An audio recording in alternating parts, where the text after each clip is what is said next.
Vivre au rythme des lois universelles par Rudolf Steiner. Il faut se remémorer une règle universelle. Le rythme remplace la force. C'est un principe occulte important. L'homme vit de nos jours de manière très désordonnée, surtout dans la représentation et l'action. Un homme qui ne vivrait qu'avec le monde extérieur, qui le laisserait agir sur lui, ne pourrait pas éviter le danger encouru par son corps physique du fait d'avoir concédé des forces au développement occulte.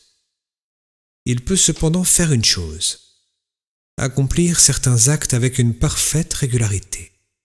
C'est ce que doit faire en tout cas celui qui entreprend son développement occulte. Il devrait faire par exemple, chaque matin, des exercices de méditation et de concentration à un moment qu'il s'est fixé lui-même. Le rythme s'introduit également dans sa vie par une rétrospection le soir de la journée écoulée. Si l'on peut introduire encore d'autres actes réguliers dans sa vie, c'est encore mieux, car ainsi tout se déroule dans le sens des lois cosmiques. En effet, le système entier de l'univers se déroule selon des rythmiques. Tout dans la nature est rythme. La marche du soleil, des saisons, du jour et de la nuit. Les plantes poussent selon un rythme. Toutefois, plus nous montons dans les règnes, moins nous trouvons de rythme. Mais même chez les animaux, on peut encore en percevoir. Ils s'accouplent par exemple encore à des époques régulières. Seul l'homme entre dans une vie chaotique, dépourvue de rythme, la nature l'a libéré. Il lui faut maintenant en toute conscience donner des rythmes à cette vie chaotique. Les moyens d'y parvenir lui sont donnés. Certains moyens lui sont donnés pour introduire harmonie et rythme dans ses corps physiques et éthériques. Peu à peu, ces corps seront mis en oscillation et ils se corrigeront par eux-mêmes, même lorsque le corps astral se retire. Même s'ils sont poussés hors du rythme pendant la veille, ils tendent d'eux-mêmes à y entrer à nouveau pendant le repos.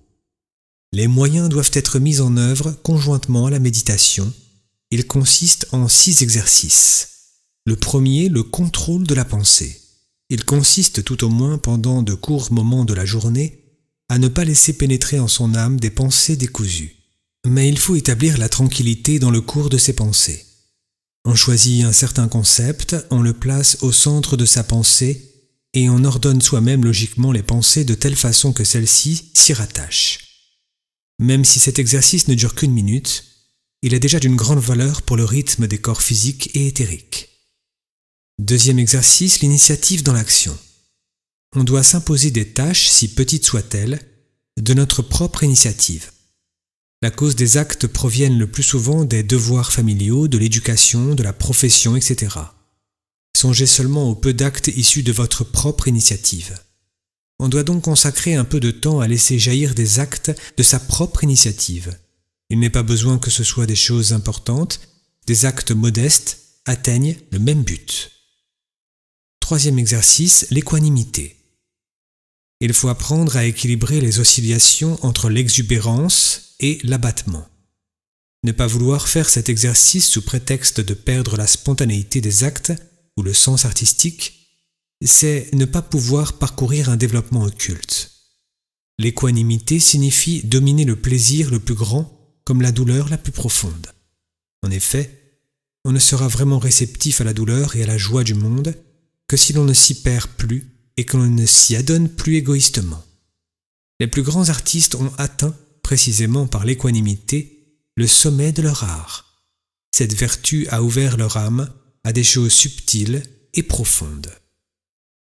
Quatrième exercice, l'impartialité, la liberté d'esprit. Il s'agit de la capacité de voir le bien en toute chose, d'aller toujours droit au positif. Le meilleur exemple que nous puissions en donner est une légende perse au sujet du Christ. Un jour, le Christ vit un chien crevé. Il s'arrêta et contempla le cadavre tandis que ceux qui l'accompagnaient s'en écartaient avec dégoût. Le Christ dit alors: « Comme ce chien a de belles dents !» Dans cette dépouille répugnante, il ne voyait pas d'abord la laideur, mais y trouva quelque chose de beau, les dents blanches. Si nous sommes dans cette prédisposition, nous chercherons le positif, le bon en toute chose. Cette attitude agit puissamment sur les corps physiques et éthériques. 5e exercice, la foi.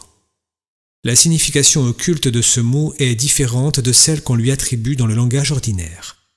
Quand on poursuit un développement occulte, on ne doit jamais laisser son passé influencer son jugement concernant l'avenir. Pour ce développement, on doit en certaines circonstances laisser de côté toutes les expériences du passé afin d'aborder chaque nouvelle situation avec croyance.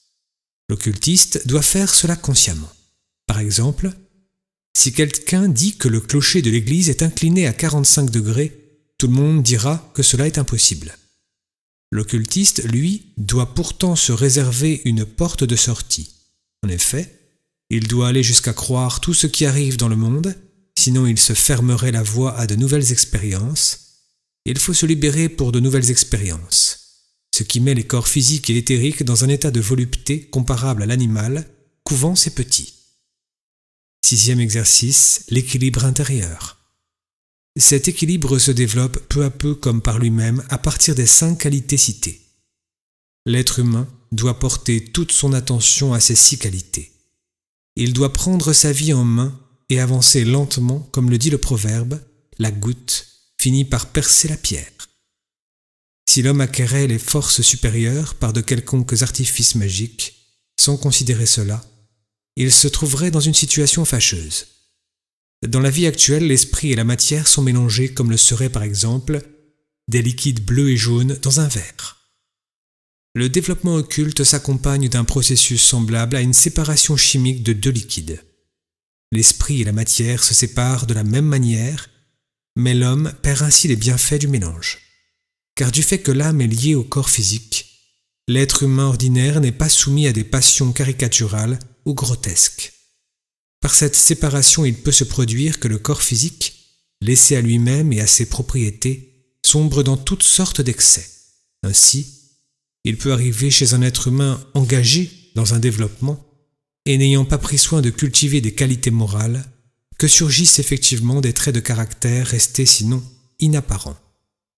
Il devient soudain menteur, irascible, vindicatif. Toutes sortes de caractères auparavant atténués apparaissent maintenant exacerbés. En effet, cela arrive lorsque l'on étudie la théosophie sans se soucier de son développement moral.